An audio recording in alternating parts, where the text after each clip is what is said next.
Le prix de l'énergie fossile a vraiment explosé ces dernières années. Les Français se sont naturellement tournés vers le bois et c'est tant mieux. Oui, mais comment le tailler, comment le débiter, comment le fendre? C'est tout simple. Il existe différentes solutions pour ne pas être en situation de stress quand on coupe son bois. Et donc si je coupe des petites bûches, je peux parfaitement utiliser une scie de type scie égoïne électrique ou je peux utiliser une scie à lame. Et après, je vais pouvoir fendre ce bois avec un fendeur de bûches qui lui-même sera de petite taille. Quand on débute avec ce type de matériel, c'est très simple. D'abord, c'est ultra sécurisé, c'est cartérisé, donc il y a des endroits où on met ses mains, des endroits où on ne met pas ses mains. Sur le fendeur de bûches, on va être obligé de l'utiliser avec ses deux mains, ce qui fait qu'on n'a pas une main entre guillemets qui traîne et donc on ne risque pas de se faire abîmer une main en travaillant le produit.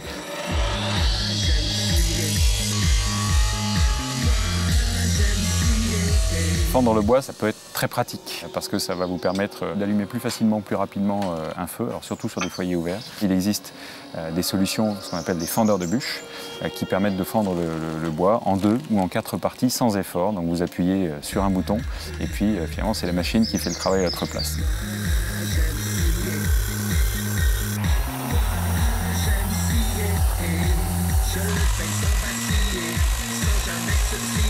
Pour couper le bois, il va exister plusieurs types de matériel. On va pouvoir avoir une scie de type scie égoïne ou scie sabre, qui sont des scies qui permettent de couper des branches jusqu'à 15 cm de diamètre environ.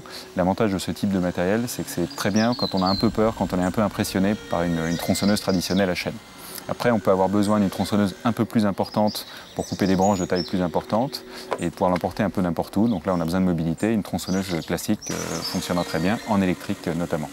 Et puis après, on peut aller sur du matériel un peu plus lourd. Vous achetez un ster de bois et à ce moment-là, vous allez débiter le bois à votre mesure. Et à ce moment-là, une scie, ce qu'on appelle une scie à bûche, c'est-à-dire quelque chose qui est complètement sécurisé et cartérisé, va vous permettre de couper votre bois à votre mesure et de débiter vraiment au kilomètre. Pour scier des branches qui sont en hauteur, par exemple, sans forcément monter sur une échelle ou un escabeau, on a la possibilité d'utiliser des tronçonneuses télescopiques donc qui vont permettre de couper des branches qui sont à 3 mètres du sol environ, dans de bonnes conditions, là encore, de sécurité, avec un matériel qui fonctionne sur batterie autonome ou alors un matériel qui fonctionne sur courant électrique.